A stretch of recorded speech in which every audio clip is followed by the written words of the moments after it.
Coldly and decisively strangling the god to death, She demonstrated why she had stood among the 9 great beasts since the early days of the Misty Mountains. Although she had few scenes, every time she acted, she made it count. However, this time, the wounds she sustained were far more severe than usual. Only after confirming that the god was completely lifeless in her grasp did she finally dare to slump down, panting heavily. Pressing tightly against her wound, her tendrils curled back toward her, clinging to her as if trying to convey their exhaustion. So tired, almost out of blood, just want to rest for a bit. She felt her consciousness begin to blur, a strong urge to sleep taking over her mind. The tendrils desperately pumped more blood back into her, gradually clearing Jingshi's mind. She forced herself to remember she needed to hurry, to help the others, but whether she could even reach them remained uncertain. As the battle in the 6th city raged on with terrifying intensity, above the Black Pillar, it was unclear how Qing Chang and Lin Feng's battle was progressing, but below, the swarm of rats was launching suicidal attacks on other beasts, ruthlessly tearing through their ranks. Lin Feng stumbled backward, nearly collapsing. He managed to steady himself, but blood spewed from his mouth. He must have been hit by something serious. His eyes remained locked on the grotesque god before him. Wary and tense, Qing Chan had also retreated slightly. Both of them were on high alert. Then, with a furious roar, Qing Chang summoned a colossal hand made of earth, slamming it straight into the god's face, targeting its perfectly aligned teeth. Teeth that looked capable of biting through anything.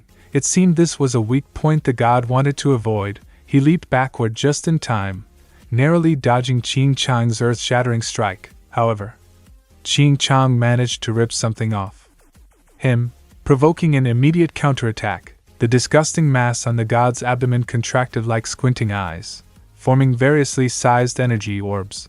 They glowed fiercely before bubbling and boiling, releasing enormous energy beams that blasted into Qing Chang's sand form, puncturing him with gaping holes. Qing Chang struggled to defend himself, but the attack was too powerful. Eventually, he abandoned resistance.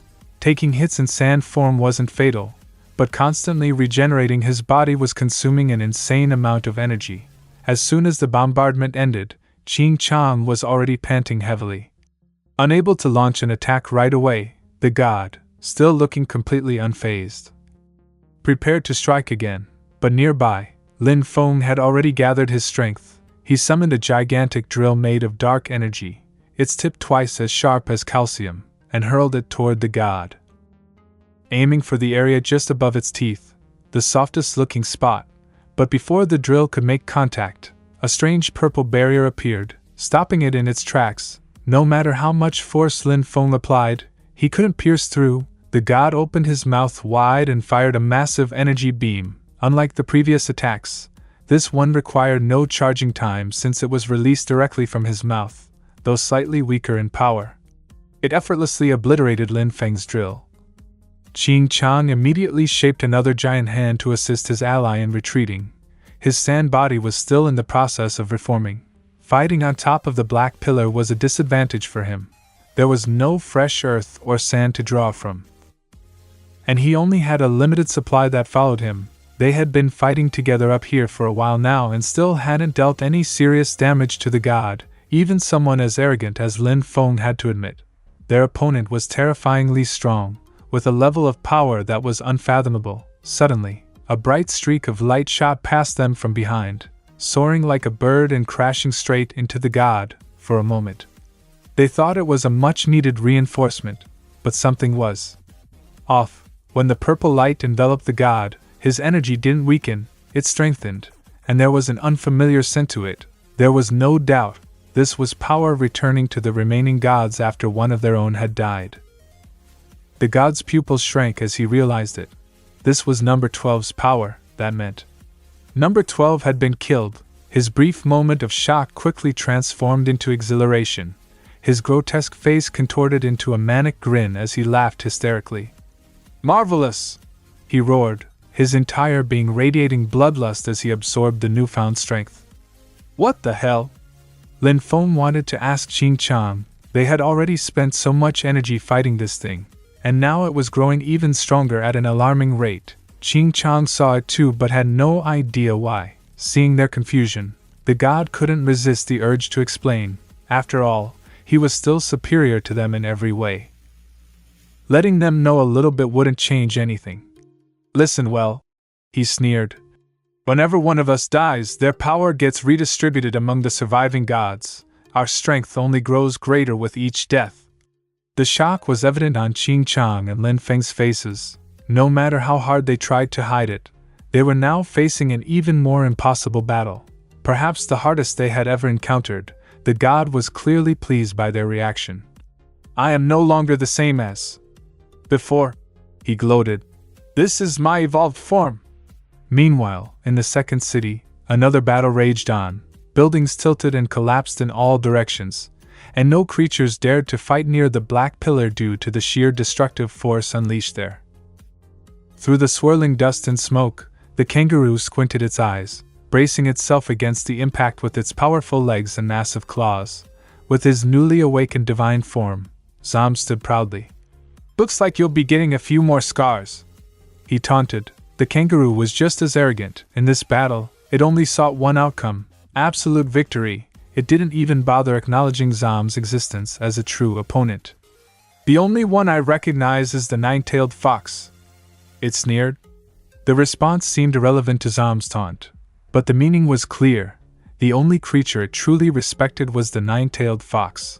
All others? Nothing but weaklings. Suddenly, a powerful surge of light descended from the sky, blending with Zom's energy, fueling his power like oil poured onto a blazing fire. The entire body of the war god burned fiercely, his spiritual energy surging to an overwhelming level. It seemed like this was the first time he had felt such power, so he appeared a bit contemplative. The most shocked of all was the kangaroo. What had it just witnessed? How had its opponent grown even stronger? Instead of explaining with words, Zom stomped hard on the ground, gathering immense force before dashing straight at the kangaroo. Before it could even react, Zom's razor-sharp teeth were already pressing close to its back, his fists striking with blinding speed. No sound, only flashing images.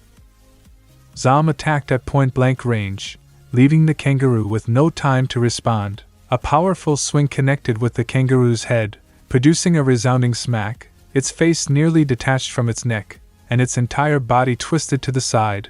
It wasn't dead yet, nor had its head been knocked off, but Zom's strike had landed directly on its eyes, the clear goal: to eliminate the enemy's vision, without hesitation. Zom grabbed the kangaroo's strong tail, using it as leverage to seize the entire beast, hurling it from side to side. The air shook with continuous, thunderous booms. Despite its large sound, the kangaroo didn't take much actual damage. Zom was merely venting his fury. Once I finish here, I'll find that exotic tree and settle the score. Though the kangaroo's eyes weren't completely destroyed, its vision was severely impaired, coupled with being slammed around like a rag doll. It was infuriated. With a wild roar, it wrenched itself free from Zom's grasp, flexing its muscles and screaming furiously. Dark streaks of energy burst from its body. What is that? Zom squinted to get a better look, but he couldn't quite grasp what was happening. Before he could fully process it, the answer hit him. Literally, the kangaroo's right arm had been dyed in an ominous black hue, and with its fastest speed and greatest strength, it launched a devastating punch at Zom.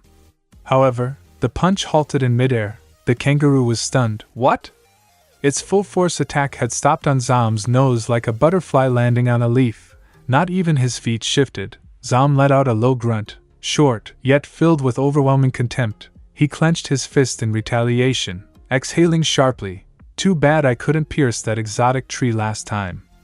This time, I'll punch a hole through you. His sharp claws shot forward, piercing clean through the kangaroo's body. Compared to the kangaroo's full-power attack that failed to even push him back, Zom's strike seemed to drain the very life out of it. But surrender? Never. With both hands, the kangaroo grabbed onto Zom's arm. Zom assumed it was trying to pull away, so he exerted even more force to keep his arm locked in place. But he quickly realized, no, the kangaroo was intentionally pressing his arm deeper into its own stomach, preventing him from pulling out. I leave this to you. The kangaroo howled toward the sky, ignoring the blood gushing from its mouth. Zom followed its gaze and finally saw it, an enormous, fur-covered figure, descending from above with a gleaming, razor-sharp axe. It was Bull Demon. The instant he appeared, he roared, "Die!" With a thunderous crash, he slammed into the ground. Smoke and dust erupted tens of meters into the air, completely obscuring both friend and foe from sight. No wonder the kangaroo dared to sacrifice itself to restrain Zom.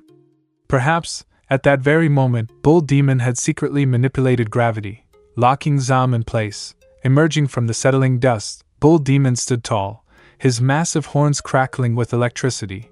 His gray mane billowed in the wind, his aura exuding sheer dominance. He feared no opponent.